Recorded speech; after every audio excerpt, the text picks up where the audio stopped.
अस्सलाम वालेकुम to all of you. मैं हूं आपका भाई, आपका दोस्त, आपका टीचर मोहम्मद खान मुलाखिर, lecturer in physics government college मदीन स्वाल, और आप देख रहे हैं अपना YouTube channel M Fun Star. आज का हमारा एक छोटा सा टॉपिक है ड्रिफ्ट वेलोसिटी। आइए इस टॉपिक को डिटेल में डिस्कस कर लेते हैं और समझते हैं। इस टॉपिक को डिस्कस करने के लिए हमने ऑलरेडी एक कंडक्टर को कंसीडर किया है, लेकिन याद रखिए कंडक्टर हम इस चीज को कहते हैं जिसमें हमारे साथ बहुत सारे फ्री इलेक्ट्रॉन्स होते हैं। फ्री इलेक्ट्रॉन्स, लेकिन याद रखिए ये जो इलेक्ट्रॉन होते हैं ये रैंडमली मूव करते हैं। कुछ इलेक्ट्रॉन इस तरह तो कुछ ये जो इलेक्ट्रॉन है ये इलेक्ट्रॉन मूव रैंडमली मूव करते हैं। लेकिन रैंडमली मूव करते हैं, लेकिन हमारे ज़हन में क्वेश्चन आएगा कितनी वेलोसिटी के साथ मूव करते हैं। तो याद रखिए ये जो इलेक्ट्रॉन मूव करते हैं ये अप्रोक्सीमेटली इनका जो वेलोसिटी होती है वो 10⁵ मीटर पर सेकंड होती है। और ये वेलोसिटी हमें कहां से मिलती है? ये हमें मिलती है काइनेटिक गैस थ्योरी से। काइनेटिक गैस थ्योरी से, और यहां इसका जो इक्वेशन होता है वो ये होता है 3kT divide by m whole under the root. इस इक्वेशन में जब हम वैल्यूज को पुट कर लेंगे, जबकि लेट्स सपोज हम रूम टेम्परेचर ले, रूम टेम्परेचर में टेम्परेचर होगा 300 केल्विन।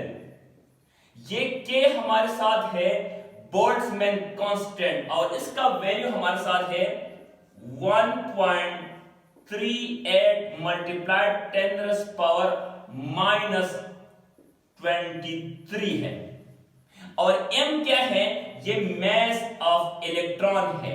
अगर इसमें हम ये वैल्यूज पुट कर लेंगे तो हमें यही वैल्यू मिलेगी, और ये बहुत हाई वेलोसिटी होगी। लेकिन क्वेश्चन ये एराइज होता है कि ये इलेक्ट्रॉन रैंडमली मूव करते हैं, जैसा कि लोग मेले में मूव करते हैं। कोई इधर जा रहा है, कोई इस साइड पे जा रहा है, तो इसमें इलेक्ट्रिक करंट होगा, हमें कोई शॉक मिलेगा नहीं। इसमें जो नेट करंट होगा, याद रखिए इसमें जो नेट करंट होगा वो 0 होगा। इसके 3 वजूहात है ये करंट क्यों 0 होगा। इसके 3 वजूहात है। पहला, अगर एक पॉइंट को हम कंसीडर कर ले, एक पॉइंट P है, इसमें लेफ्ट से राइट जितने इलेक्ट्रॉन जा रहे हैं इतना राइट से लेफ्ट की तरफ इलेक्ट्रॉन्स मूव करते हैं। तो इसी वजह से यहां इस कंडक्टर में इलेक्ट्रिक करंट 0 होगा। दूसरा पॉइंट ये है कि अगर इस कंडक्टर को हमने बैटरीज के साथ अटैच नहीं किया है तो इसमें potential difference mean delta V 0 होगा। मीन इस पॉइंट को अगर मैं कहूं पॉइंट A और इसको मैं कहूं पॉइंट P, तो इन दोनों का पोटेंशियल सेम होगा। Potential A is equal to potential of B। दोनों का पोटेंशियल सेम होगा। पोटेंशियल सेम होगा, इसमें नेट करंट 0 होगा। और थर्ड पॉइंट ये है कि जो नेट डिस्प्लेसमेंट होगा, displacement of electron is equal to 0। अगर ये इलेक्ट्रॉन यहां से चला गया, इसने कुछ डिस्टेंस कवर की, तो वापस ये यहां तक आ जाएगा। Mean net displacement of electron is 0। इस इलेक्ट्रॉन का जो नेट डिस्प्लेसमेंट होगा वो 0 होगा। जब 0 होगा तो नेट करंट क्या होगा? जीरो। लेकिन ये तो बात होगी बैकग्राउंड की। हमारा टॉपिक था ड्रिफ्ट वेलोसिटी। ड्रिफ्ट वेलोसिटी में अगर इस कंडक्टर हम ले, ये वही कंडक्टर है और इस कंडक्टर को हम बैटरी के साथ एक पोटेंशियल सोर्स के साथ कनेक्ट कर लें। इसको हमने एक पोटेंशियल सोर्स के साथ, पोटेंशियल डिफरेंस के साथ कनेक्ट किया V के साथ, तो यहां ये साइड बन गया पॉजिटिव और ये नेगेटिव। इसमें फ्री इलेक्ट्रॉन्स थे, तो फिर ये साइड इलेक्ट्रॉन पे कौन सा चार्ज होता है? नेगेटिव। नेगेटिव। और यहां एक इलेक्ट्रिक फील्ड सेटअप होगी। क्या होगी? Electric field setup. जब यही वही कंडक्टर है, कंडक्टर, इसको हमने बैटरी के साथ क्या क्या connect with source, connect with source. Source mean potential difference के साथ। जब पोटेंशियल डिफरेंस के साथ हमने इस कंडक्टर को क्या किया? कनेक्ट किया, तो फिर क्या होगी? Electric field setup. Electric field setup होगी, इलेक्ट्रिक फील्ड क्रिएट होगी और इलेक्ट्रॉन बिल्कुल अपोजिट डायरेक्शन ऑफ इलेक्ट्रॉन में opposite direction of electric field में मूव करेंगे। इसी तरह, क्योंकि इलेक्ट्रॉन पे नेगेटिव चार्ज होता है और ये साइड पॉजिटिव बन गया, तो इलेक्ट्रॉन बिल्कुल इलेक्ट्रिक फील्ड के अपोजिट डायरेक्शन में मूव होना शुरू कर लेंगे। Is it clear? और मीन फिर क्या होगा? Electron move and opposite direction of electric field. लेकिन कितनी वेलोसिटी के साथ? याद रखिए, ये जो वेलोसिटी होगी अप्रोक्सीमेटली ये बराबर होगी 10⁻⁻⁵ मीटर पर सेकंड। इतनी कम वेलोसिटी के साथ इलेक्ट्रॉन इस इलेक्ट्रिक फील्ड के अपोजिट डायरेक्शन में मूव होना शुरू करेंगे और इस वेलोसिटी को हम कहते हैं ड्रिफ्ट वेलोसिटी। इसको अभी मैं डिफाइन करूंगा, इसका प्रॉपर डिफिनीशन क्या होगा। लेकिन अभी ये जो वेलोसिटी बन गई, इसको हम कहते हैं ड्रिफ्ट वेलोसिटी। इसको हम एयर और वेंट के साथ भी कनेक्ट कर सकते हैं। याद रखिए, जो एयर का जो स्पीड होती है, एयर का जो स्पीड होती है वो अप्रोक्सीमेटली ग्रेटर देन साउंड की स्पीड से होती है। Greater than speed of sound मतलब ग्रेटर देन 335 मीटर पर सेकंड। जो अभी जो एयर मॉलिक्यूल्स है, इनका स्पीड है रैंडमली, वो कितनी होती है? स्पीड ऑफ साउंड से ज्यादा, मतलब 335 या 340 या 330 मीटर पर सेकंड से ज्यादा होगी। जब पोटेंशियल डिफरेंस प्रेशर डिफरेंस होगा और ये एयर एक ही डायरेक्शन में मूव होना शुरू हो जाए, इसको फिर हम कहते हैं वेंट। और वेंट का जो स्पीड होती है, वेंट का वो अप्रोक्सीमेटली 10 मीटर पर सेकंड होती है, फिर इतना डिक्रीज होती है। लेकिन इसको हम फील इसलिए करते हैं कि प्रेशर डिफरेंस होता है। सब के सब एयर मॉलिक्यूल एक ही डायरेक्शन में मूव करते हैं। Is clear? आई होप कि आप लोगों को समझ में आया होगा। अगर हम रैंडम वेलोसिटी और ड्रिफ्ट वेलोसिटी का रेशियो लेंगे वो बहुत ज्यादा होता है। मीन ये random velocity v r divide by velocity of drift velocity of electron. Random velocity होती है 10⁵ मीटर पर सेकंड और ड्रिफ्ट वेलोसिटी होती है 10⁻⁵ मीटर पर सेकंड।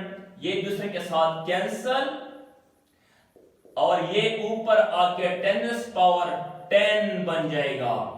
ओके, यहां से random velocity as equal to 10⁻10 of drift velocity, और इसको मैं इक्विलिटी के बजाय अप्रोक्सीमेटली लिख लूंगा। तो रैंडम वेलोसिटी ड्रिफ्ट वेलोसिटी से तकरीबन अप्रोक्सीमेटली 10⁻10 टाइम क्या होती है, ज्यादा होती है। Is it clear? ओके, अभी एस ड्रिफ्ट वेलोसिटी लफ्ज को डिफाइन भी करते हैं और डिफाइन के साथ साथ इसको मैथमेटिकली प्रूव भी करते हैं, और साथ साथ में इसके साथ और भी कुछ लफ्ज है वो भी डिस्कस कर लेते हैं कि ये फ्री इलेक्ट्रॉन्स है। तो कितने फ्री इलेक्ट्रॉन्स होते हैं कंडक्टर में, इस लफ्ज को, इसकी बात को, एक एक लफ्ज को हम अभी फर्दर डिस्कस कर लेंगे। Is it clear? I hope कि यहां तक ये बातें समझ में आए होंगे। डिफिनीशन ऑफ ड्रिफ्ट वेलोसिटी, जब इलेक्ट्रॉन यूनिफॉर्म एवरेज वेलोसिटी के साथ, mean the average uniform velocity, इसमें तो बहुत सारे इलेक्ट्रॉन्स होंगे लेकिन हमने 2 इलेक्ट्रॉन अभी कंसीडर किए हैं, लेकिन कुछ का वेलोसिटी ज्यादा होगी, कुछ का वेलोसिटी कम होगी, लेकिन इसलिए हम एवरेज लेते हैं। The average uniform velocity through which electron move against electric field, वो एवरेज यूनिफॉर्म वेलोसिटी जिसमें इलेक्ट्रॉन इलेक्ट्रिक फील्ड के अपोजिट डायरेक्शन में मोशन करेंगे, इस वेलोसिटी को हम कहते हैं कॉल्ड ड्रिफ्ट वेलोसिटी। वो एवरेज यूनिफॉर्म वेलोसिटी जिसके साथ इलेक्ट्रॉन इलेक्ट्रिक फील्ड के अपोजिट डायरेक्शन में मोशन करेंगे, इस वेलोसिटी को हम कहेंगे ड्रिफ्ट वेलोसिटी। तो इस इलेक्ट्रिक फील्ड की वजह से इस पर एक फोर्स लगेगा और इस फोर्स की वजह से इनमें एक्सेलरेशन प्रोड्यूस होगा। वो एक्सेलरेशन अगर हम मैथमेटिकली फाइंड कर लें तो कुछ यू होगा मैथमेटिकली। वो एक्सेलरेशन इसके बराबर होता है कि as equal to F divide by m mass of electron. लेकिन ये जो फोर्स है, जो इलेक्ट्रिक फोर्स होता है, तो ये A is equal to E divide by m। लेकिन ये जो एक्सेलरेशन है, जो वेलोसिटी है, वो इलेक्ट्रिक फील्ड के अपोजिट डायरेक्शन में होगी, तो इसलिए यहां नेगेटिव साइन आएगा। इसमें मैं यहां लिखूंगा भी। लेकिन एक्सेलरेशन जो होता है वो फर्दर बराबर होता है mean delta v divide by delta t की, as equal to minus E divide by m। यहां से dv as equal to minus E divide by m into dt। Is it clear? ये dt यहां से multiplication में गया। एक low level पे हम ये कहेंगे कि ये dd के साथ कैंसिल हो गई, लेकिन रियलिटी में यहां हम इंटीग्रेशन लेंगे, इंटीग्रेशन बोथ साइड, तो इंटीग्रेशन ऑफ डेरिवेटिव एक दूसरे के साथ कैंसिल। ये जो वेलोसिटी है इसको हम कहते हैं drift velocity, as equal to minus E divide by mass of electron n2 t। इसको हम कहते हैं रिलैक्सेशन टाइम, इसको भी अभी मैं डिफाइन कर लूंगा। लेकिन ये नेगेटिव साइन क्यों आ गया? क्योंकि velocity and electric field are in opposite direction. ये क्या है? अपोजिट डायरेक्शन में है. इनके दरमियान जो एंगल बनता है वो एंगल होता है 180 degree. Is it clear? Okay, यहां से भी एक बात नोट कर ले. इलेक्ट्रॉन की अगर हम पाथ की बात कर ले, एक होगा बिफोर पोटेंशियल और एक होगा आफ्टर पोटेंशियल. बिफोर पोटेंशियल, आप लोग का अगर डायग्राम याद हो, हमने पोटेंशियल अप्लाई नहीं किया था तो तब इसका जो पाथ था वो जिगजैग पाथ था, मीन रैंडम पाथ थी. इसको हम कहते हैं जिगजैग पाथ. और आफ्टर द पोटेंशियल इसका जो पाथ होगी वो बिल्कुल स्ट्रेट होगी. Opposite direction of electric field को बिल्कुल स्ट्रेट लाइन होगी. और स्ट्रेट लाइन किस तरह होगी? एंड अगर ये इलेक्ट्रिक फील्ड का डायरेक्शन है तो ये बिल्कुल इलेक्ट्रॉन की मोशन का डायरेक्शन होगा, mean opposite direction of electric field. Okay, अगर यहां से हम एक बात और नोट कर ले, इसको हम कहते हैं मोबिलिटी.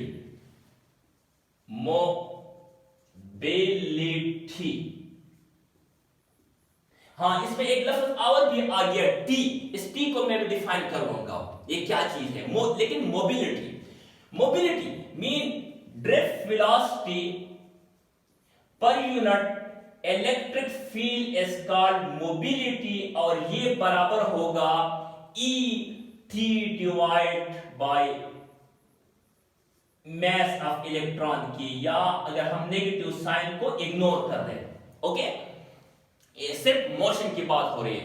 तो mean drift velocity per unit field is called mobility, और ये डिपेंड करता है इलेक्ट्रॉन का चार्ज तो चेंज नहीं होता, मास भी चेंज नहीं होता, लेकिन ये रिलैक्सेशन टाइम पे डिपेंड करता है. मीन डिपेंड करता है नेचर ऑफ द मटेरियल पे, डिपेंड करता है नेचर पे. ओके, इसमें जो लफ्ज आ गया टी, इसको हम कहते हैं रिलैक्सेशन टाइम. इसके लिए हमने एक बात को अंडरस्टैंड करना होगा. जैसा कि ये लेटेस्ट पॉइंट्स है, और लेटेस्ट पॉइंट पे जो एटम, इसको हम बेसिस जो कहते हैं, इसको आने वाले चैप्टर में सॉलिड और फिल्थ में डिस्कस कर लेंगे. लेकिन लेटेस्ट पॉइंट पे जो एटम होते हैं वो फैक्ट्स होते हैं. ये हमने लिया, ये इस पॉइंट को एटम मान दे, एटम. जब इलेक्ट्रॉन यहां से निकल गया, लेट्स सपोज इस डायरेक्शन में, यहां से इलेक्ट्रॉन आ गया और यहां से कोलाइड हो गया इस दूसरे के साथ. No, the successive distance between two collision is called mean free path. Mean the successive collision, the successive distance between two collision, the successive distance between two collision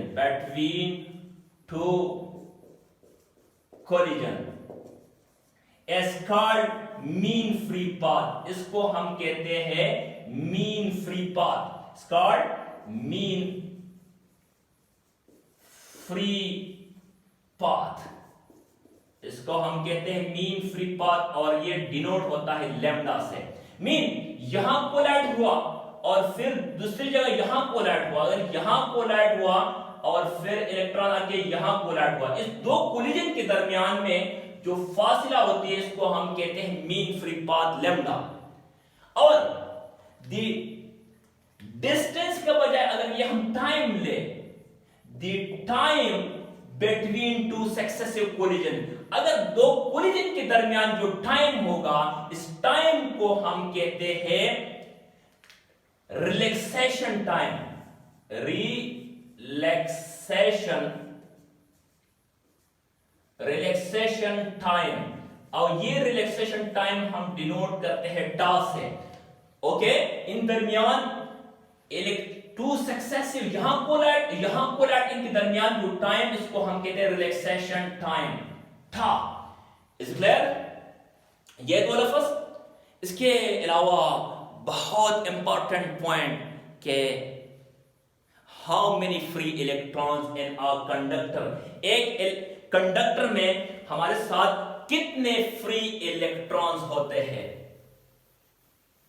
इस लफ्ज को डिटेल में डिस्कस कर लेंगे। याद रखिए, वन एटम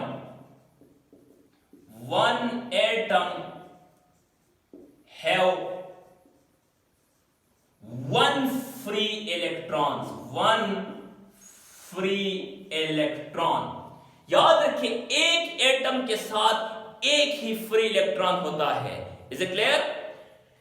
तो फिर एक ग्राम में कितने एटम होते हैं? एक ग्राम में अप्रोक्सीमेटली 6.023 मल्टीप्लाइड 10⁻23 एटम्स होते हैं, और हर एटम के साथ एक फ्री इलेक्ट्रॉन होता है। तो याद रखिए, 1 ग्राम में अप्रोक्सीमेटली 6.023 मल्टीप्लाइड 10⁻23 फ्री इलेक्ट्रॉन्स होंगे। आई होप कि यह टॉपिक आप लोगों को समझ में आया होगा। बहुत सारे एमसीक्यूज बन सकते हैं कि मोशन ऑफ इलेक्ट्रॉन और इलेक्ट्रिक फील्ड के दरमियान में कितना एंगल होगा, ये किस डायरेक्शन में होंगे, अपोजिट डायरेक्शन में होंगे, मीन वेलोसिटी और velocity of electron, electric field, बिल्कुल ये इलेक्ट्रिक फील्ड है अगर, तो ये वेलोसिटी ऑफ इलेक्ट्रॉन होगा, मीन इनके दरमियान 180 डिग्री एंगल होगा। अगर हम इलेक्ट्रॉन के बजाय प्रोटॉन लेंगे, पॉजिटिव चार्ज लेंगे, आयंस लेंगे, तो इनके दरमियान 0 डिग्री एंगल होगा, वो पैरेलल्स होंगे, एक ही डायरेक्शन में होंगे। Is it clear? और बिफोर, जब हमने सोर्स या बैटरी अप्लाई नहीं की होती है, तो इस वक्त इलेक्ट्रॉन की स्पीड बहुत ज्यादा होती है। कितनी होती है? 10⁻5 मीटर पर सेकंड। ये तकरीबन अप्रोक्सीमेट वैल्यू है। Is it clear? बाद किताबों में 10⁻3 भी लिखा हुआ है, 10⁻4 भी लिखा हुआ है, लेकिन जो ऑथेंटिक बुक है ज्यादातर वो लेते हैं 10⁻5 मीटर पर सेकंड। Is it clear?